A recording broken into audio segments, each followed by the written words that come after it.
Ci siamo, dai. Ok, parti pure. Okay, good day everybody. So welcome to have you here to the computer vision track of today. We start really big with a really great host and guest. Gabriele Lombardi is the CTO of ARGO Vision, so many of you will know him already, even people from the crowd watching us on streaming right now. And Gabriele is a real computer vision expert. He holds a PhD, so he knows quite a lot of things, yeah, just a couple of things or two, right? And he will be talking about anything. Road to zero-shot learning in computer vision. It's a pleasure to have you here, Gabriele.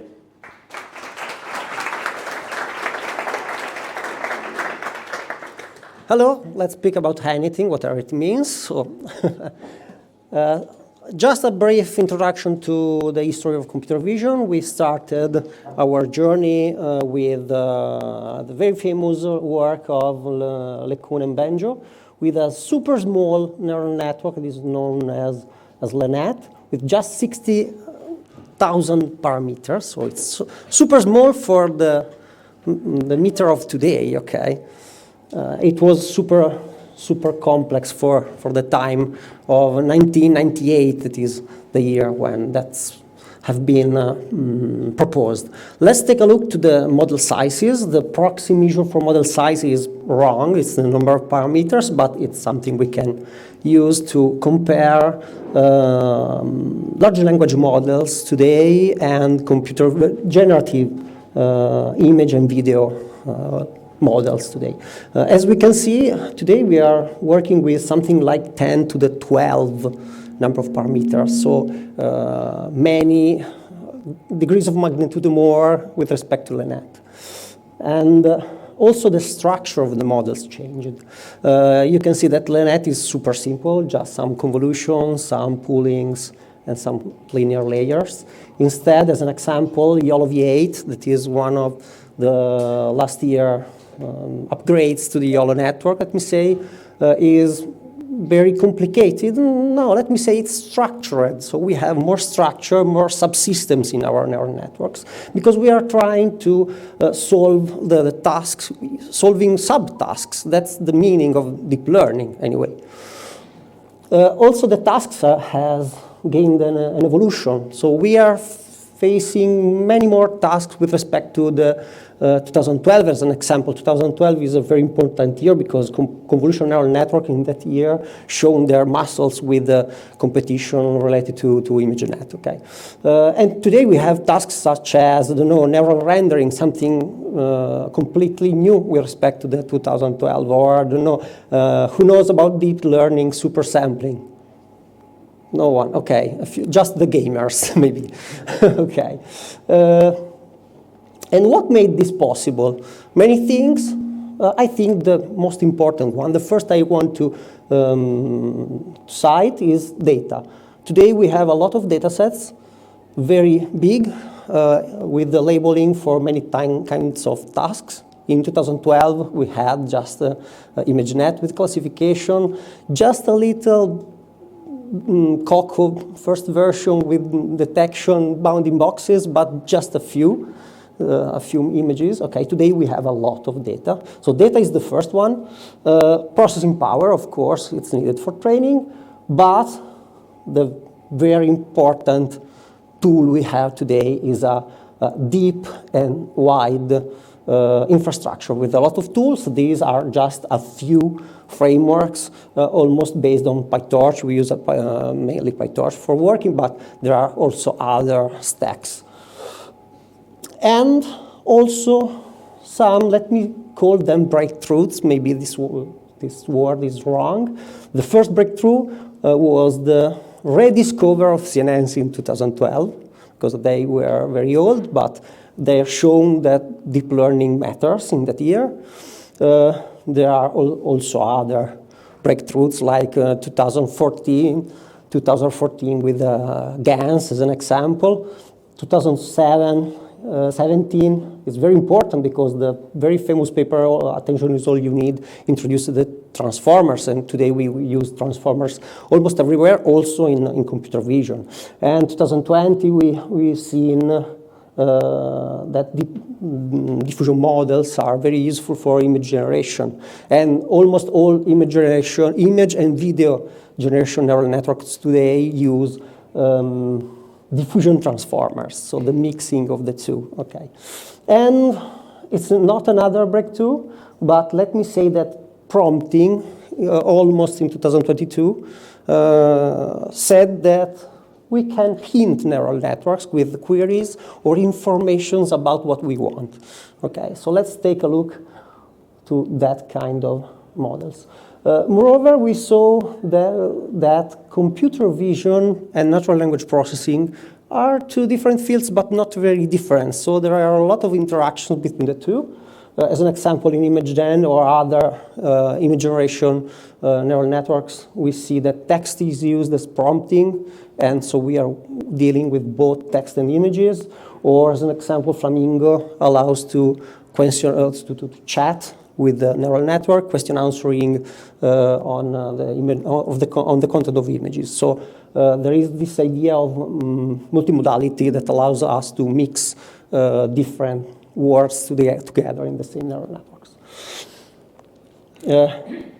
What we saw is that we have a brand new kind of tools. So during these last few years, we coined this name, foundation models.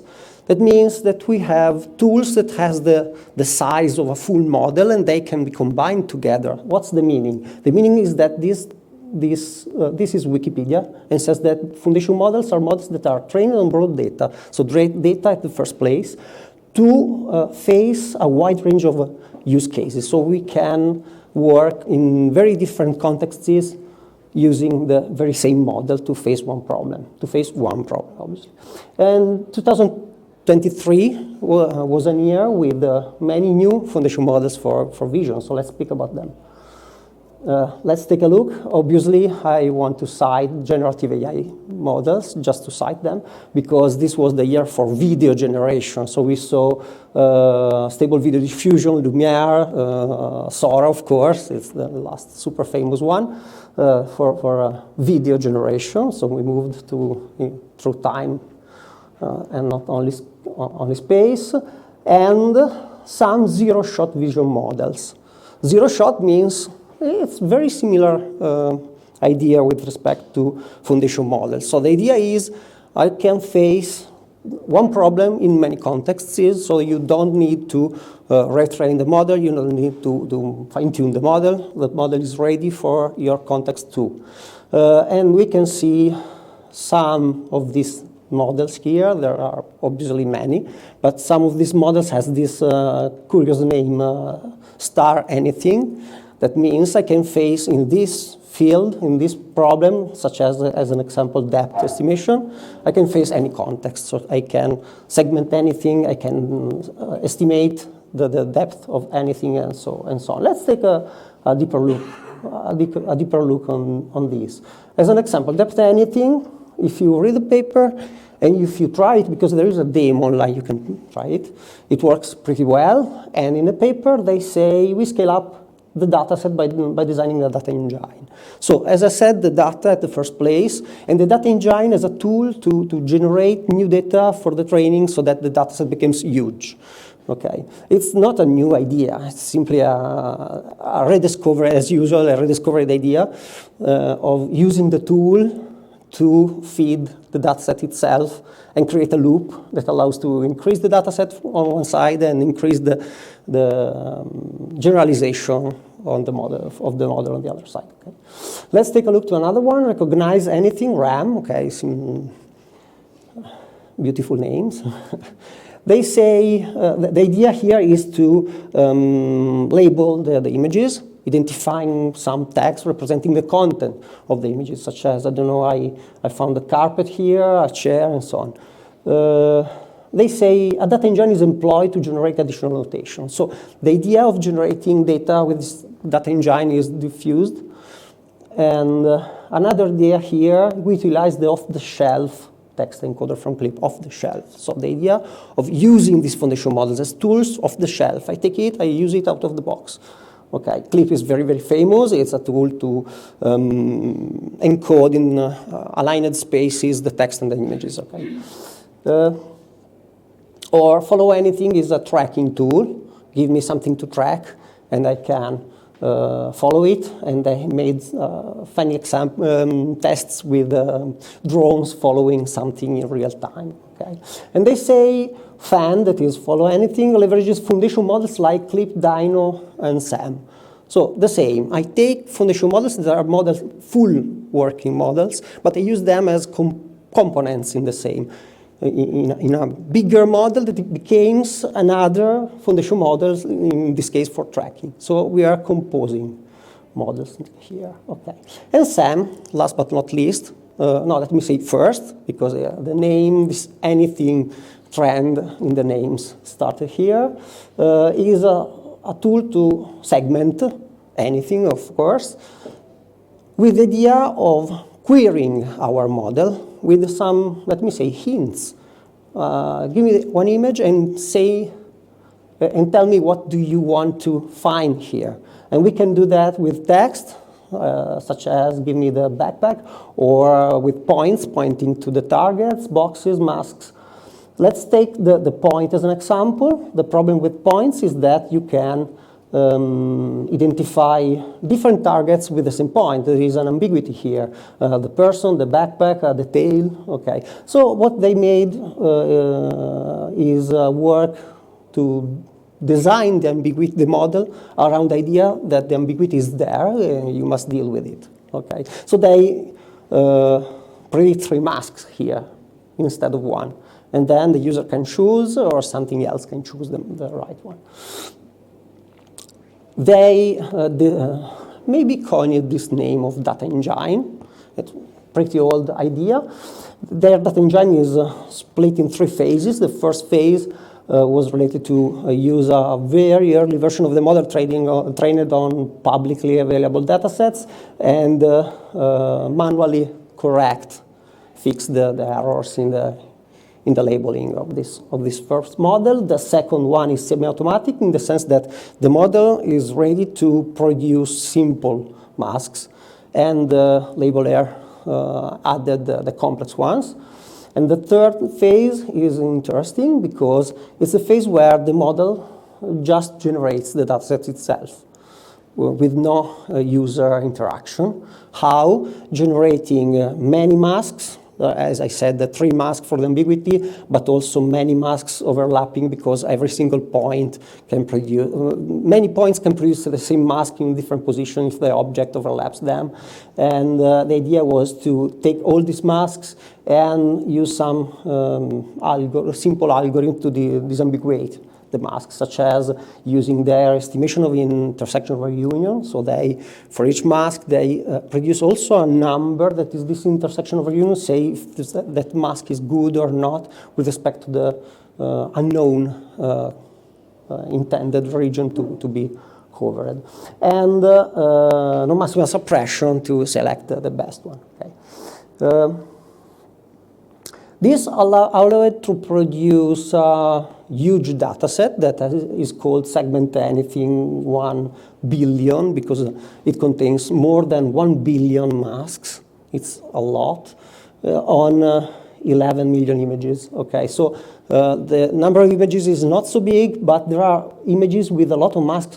Consider that this row is related. The last row is related to images containing more than 500 masks per image, okay? And all these images are with very high resolution, so it's one of the first data sets with the images so big. They also made a lot of work to analyze their data set and give informations, statistics related to many factors, such as also the distribution of the data, the images with respect to the geographic location and other information of this kind. And obviously they compared their model with other models, such as Rhythm, that was one of the best competitors, let me say. And they saw that the Oracle version of their algorithm is the best. The Oracle version is the algorithm self-generating 3 masks with the trick of selecting the right one with looking at the ground truth. Okay, so the 3 masks are automatically generated, but the best one is picked looking at the result needed. Okay, But they also evaluated the model with human evaluation, letting the humans also evaluate the ground truth without knowing that it is the ground truth. So let's check the ground truth not as true, but as something that must be evaluated as the rest, and the results are pretty good. Let's take a quick look to the sizes of the model. They have three sizes. The bigger one has more than 600 million parameters, so it's pretty huge. It's not real time for sure. And they spent to train that one, the huge one, 68 hours of training on 255 800 GPUs, so something terrible for the environment. You can see that here we have almost 3 tons of dioxide carbon, so it's terrible. Let's take a look to the structure of this model. Okay, the top image shows the image encoder, that is the EV part, the not real-time part. Their idea is execute the top one just once per image and query many times. Okay, so what we see on the bottom are the encoder of query and the decoder of their answer. So that part can be executed, it is real time, can be executed many times. Let's start from the encoder. The encoder is a classical vision encoder. What does it mean? It means that we take the image, we split the image in patches, we linear project these patches, and then we traverse a transformer, classical transformer with the transformer blocks, okay? And the result of this encoder is what we feed to the rest of the network. This is a pre-trained part. They pre-trained this model. How? Using this proxy task. The proxy task is the masked autoencoder. That means we take an image, we mask some of the patches, so we leave them out, and then we train a network that tries to reconstruct the full image. Okay. Here they worked in original paper, and here too, with 65% of the masks taken off. So just 25%. So one patch taken on 4. So it's super. If you look at the images, it's super. The idea is that this kind of proxy task allows the network to understand, to map, that's the right word, to map both spatial relations between patches and relations between patches in the embedding space. So objects that must stay together in close patches. Okay, there is a part related to the encoding of the queries, and there is the coding part. Okay, and the encoding of queries is made with the classical tools such as Clip. The decoding is made with a small network made up with 2 cross-attention blocks like this. The idea is that we can mix the tokens together. Why we need the self-attention to mix the tokens here? Because we have one query made up with multiple inputs. We can introduce at the same time text, points, bounding box, mask, everything. We can try to put in our model as much information that we can to get the best result. And this is a place where the sparse queries are mixed together. So we mix them, we make them know about the image with the cross-attention with the image, and we make also the opposite. The cross-attention from the image to the tokens. The idea is to transform the structure of the image so that the answer pops up knowing the query. This is the idea, okay. This block has 2 inputs, one for the input embeddings, one for the prompts, and the same kind of information in the output, so can be repeated. It's repeated 2 times. Okay. The second part of the decoder simply wishes to encode the masks, and this is done mainly with multilayer perceptrons, so nothing special. But you can see that we have 3 multilayer perceptrons in the output mask because we want the three levels. For the ambiguity, we want to produce three masks for every object, okay? For every query, not object. Okay. Let's take a quick look to the variants. There are many papers studying the stability of SAM, in general, the quality of the output. Stable SAM shows that SAM works well if you give in the right query. If the query is wrong in the middle, you see that the result is very bad. And they tried to design a plug-in piece of model to introduce in SAM without altering it, without retraining SAM, to fix the query simply. Okay, and the result is that you can put in a bad query and the model automatically fixes it and gives the right result. But the most of the papers related to SAM, following SAM, are related to the efficiency because, as I said, SAM is not real time. To give you the idea, you can see here 6 models proposed just in December 2023. And they are obviously not the only models proposed. So a big effort has been devoted to the efficiency of this model. As an example, Slim SAM shows that not only the inference time has been optimized, but also the training time. Here, Slim SAM shows that it can train the full model using just one GPU, not 256, okay?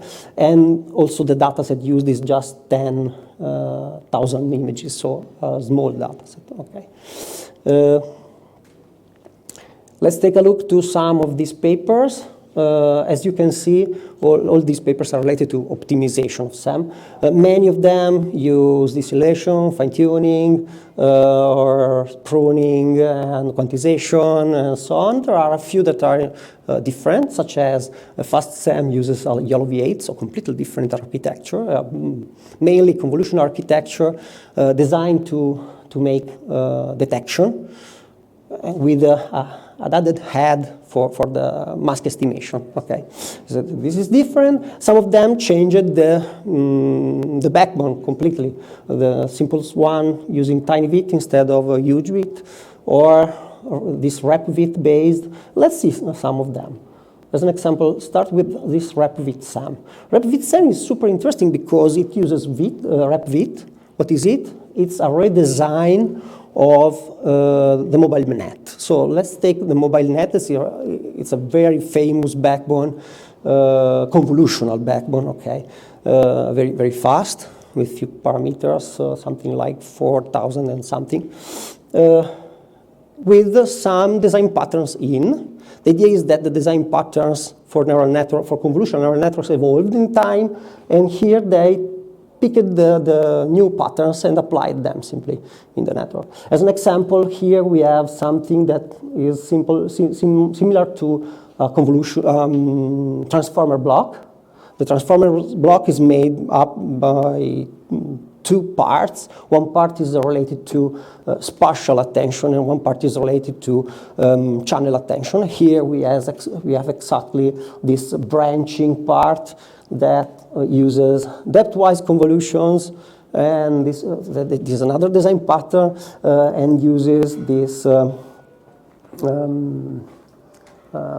transformation from training time to inference time with reparameterization. It's another design pattern. So they apply design patterns. They use squeeze and excitation. That is a very famous block. Okay. So the idea is we have design patterns. It's another tool. So we have tool at many levels.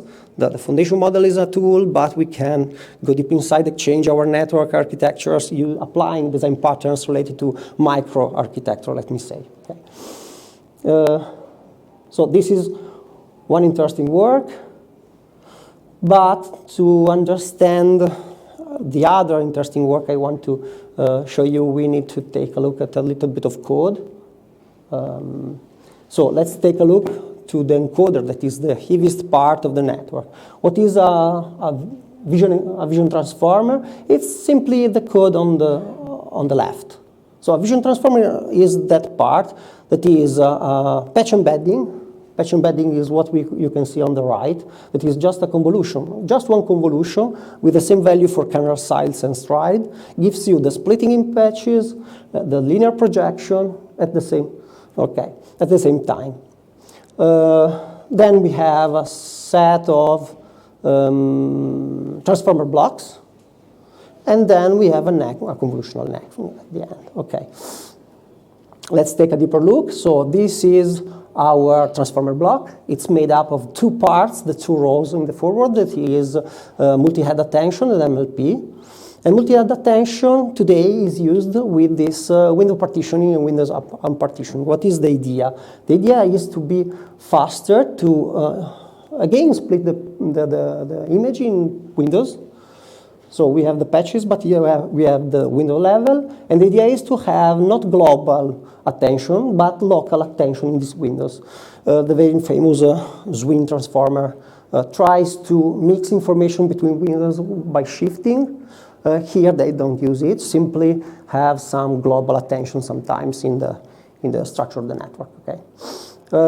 So let's take a look to the single block. The single block is made up of these sub-operations that are in that equation. The idea is to take the queries, dot product the queries with the keys to identify the right values to produce in output, and produce the values by soft selecting, let me say them, using the result of this dot product, so linearly mixing them.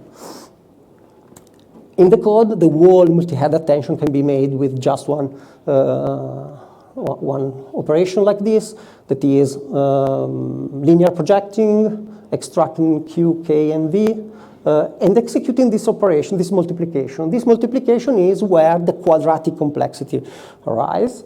And let's skip the rest. So we want to optimize this row. And we want also to introduce and optimize the position embedding, the position embedding. In NLP, relative position embedding has been introduced to have the position part of the attention block related just to relative position of words, not absolute position of words. The same in computer vision can be done. Obviously, it's quadratic to make it linear. The idea is to use relative position on the horizontal axis and vertical axis separated. Okay. So what is attention? This is the main point to get the optimization. The attention for one query is that equation that can be represented as this ratio here, where we have this function sim, that is the one containing the exponential, and this function represents the similarity. So we are extracting the similarity between queries and keys, and the idea is that we can use a different similarity function. So this is the softmax attention, but we can change it. If we can take this similarity as a kernel function and use the kernel trick in the opposite direction, okay, we can split the similarity in the dot product of two mappings in one space. The only constraint here is that the similarity must be positive or zero, okay? And applying this, we can change these equations to extract the mapping related to the queries, where we have the I index, okay, and we can pull them out. So what changed now? In the summaries on the top, we see I and J as indexes in the same summation, and this means that we have something quadratic. Instead, here we have just J in the summation, so it's linear this time. Okay, we can pre-compute for all the i's. We can pre-compute the summation. Okay, so let's bring this in the real world. Let's use ReLU as the mapping, so super simple, and we get the ReLU attention. In the original paper, they shown that this has an issue because there is no way with this kind of linear attention to generate peaks in the attention, so they applied convolution to recover the peaks. So this is their attention block with the convolutions inside with these three branches. And okay, I'm late. And let's take a look to the implementation of this thing. The idea is to simply multiply Q, K, and V. And if you see here, there's a trick because they take V and add a column of ones, And this allows to compute the numerator and denominator at the same time, because if v is 1, the denominator pops up as the last vector, so they can compute the ratio between the first vectors and the last one, and they get results. So this is obviously linear. You can see that in code. Okay. This was one way to optimize. There are obviously other ways to optimize. One way is to explore the hardware features. I have no time for this, but the idea is that if you can sparsify somehow your matrices, your multiplications can use less data. There is an operation that allows you to use half the data. It's called fine-grained structure sparsity. That is, every 4 values you can put 0 to, and you can use an index. And the GPUs, NVIDIA GPUs with the compute capability greater or equal to 8.0 has this operation in hardware, so you can explore the hardware for that. And there is a super good paper discussing about that. And the idea is that the sparsification obviously can destroy your model, and the idea is to sparsify one value to 0, fine-tune, sparsify the second, or fine-tune. Okay, obviously there are many other ways to optimize, but it's another maybe presentation, another time, and that's it.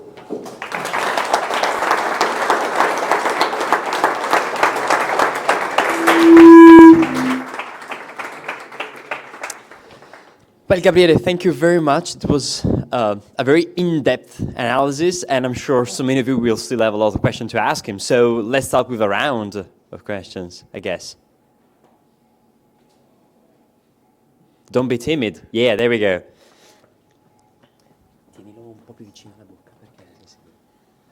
Thank you for your speech. I saw you that most of models that you mentioned was in some way specific to a task, so segmentation against depth, against other things.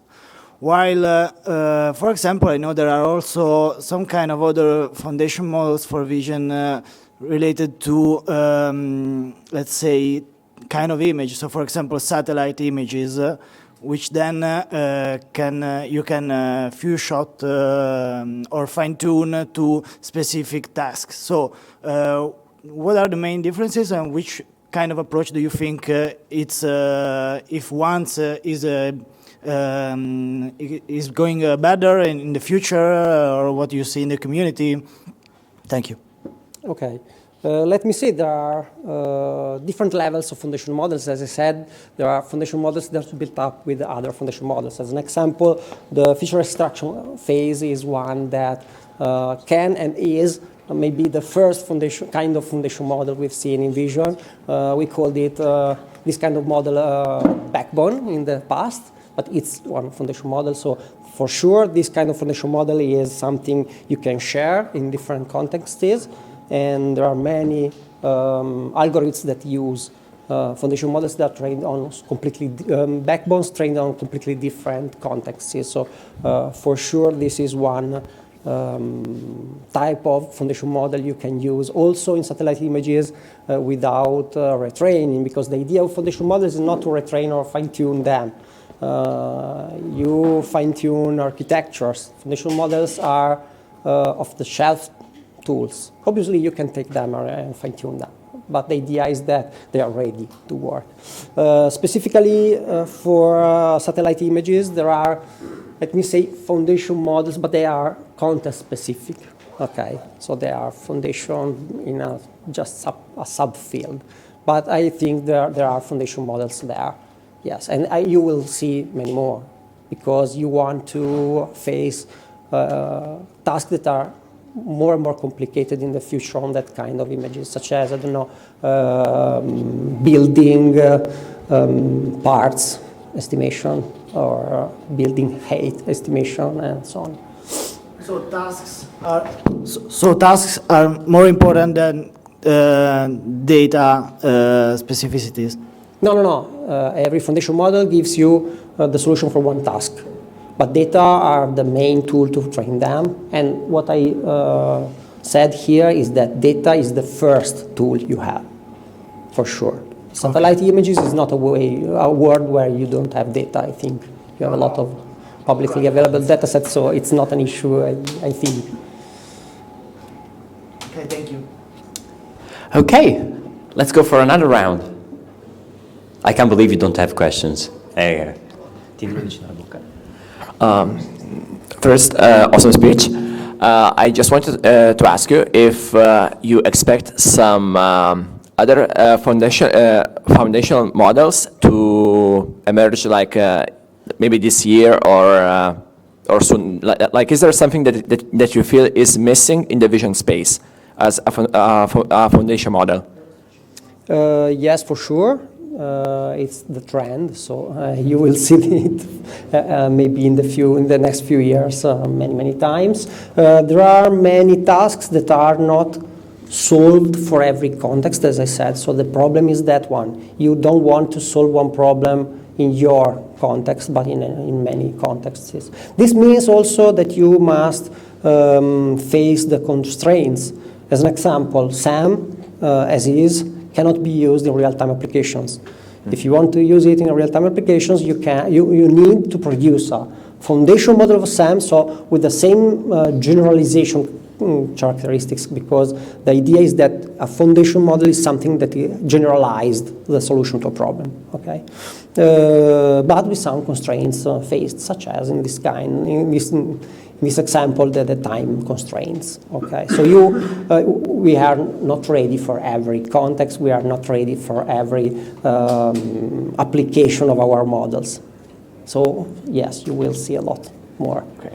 But is there something like very specific that you are expecting to emerge? Like for example, the model for depth is a very specific use case that maybe there was missing. Now there is. Is there some use case that is still missing a foundation model, but you expect it to emerge, like some specific application maybe? Are you asking me to try to speculate, yeah. Speculate, okay. I don't know. There are a lot of models today. Today we have a lot of foundation models in computer vision that almost face everything. Let me say, I don't know, as I said, 3D reconstruction with the neural rendering, but it's something today can be done real time.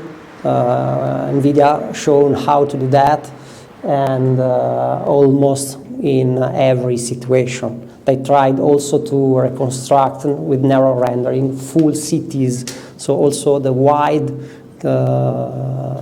structure reconstructed was one faced problem. So I don't know now on my. All right, yeah, thank you. Okay, one last question. You were the lucky one. So thank you very much for your speech. I have a question about one thing you mentioned in the first half of your presentation, about data engines. Of course, that's not a new idea, and we've been using them a lot, the community.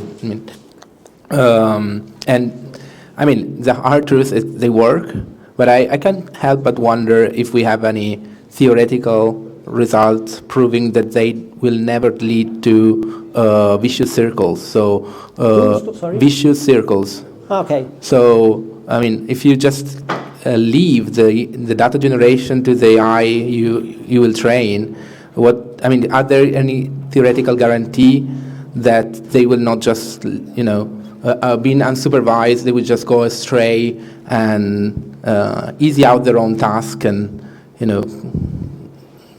end in false results or false benchmarks? You're right. The problem here can be that the fully automatic, in the assisted manual and semi-automatic, the problem does not arise because there is the human in the loop and the human checks or fixes issues in the dataset. Instead, fully automatic can drift. Yes, can drift, but here the system was fully automatic, but the human checked randomly the results, and the idea was that the machine worked, but the human controls the system. But yes, there is this problem, and this is a problem you can see in many machine learning algorithms that try to do everything on his own. As example, there are tracking systems that try to update themselves following a target and learning the structure of the target during the tracking. And one famous problem is that if you learn the wrong thing, you can drift in the machine learning sense, but also physically in the tracking sense. Okay, so yes, it's not so easy to keep an updated model correct. So this is not only here for the data engine, but in general. We today have few models that evolve during time, learning during usage, because of this issue, mainly. So I get from your answer that we are still trying heuristic approaches, but there is not some solid theoretical background that proves that these kind of techniques is a word I cannot use because I don't know the full wide literature that produces every day thousands of papers, of interesting papers, maybe millions of papers, don't know. So I cannot say that's fully true, but the idea is that it's dangerous for sure. Maybe there is a form, I have to check. Maybe I mean, it would be huge. I would imagine that some such result would be very famous. For sure. So probably there isn't. If you can control the drifting, you invented the AI that can evolve with time, that is more close to AGI than what we are now, for sure. That's the main step we need to get AGI. Well, thank you for the question, and thank you, Gabriele, once again for the amazing presentation.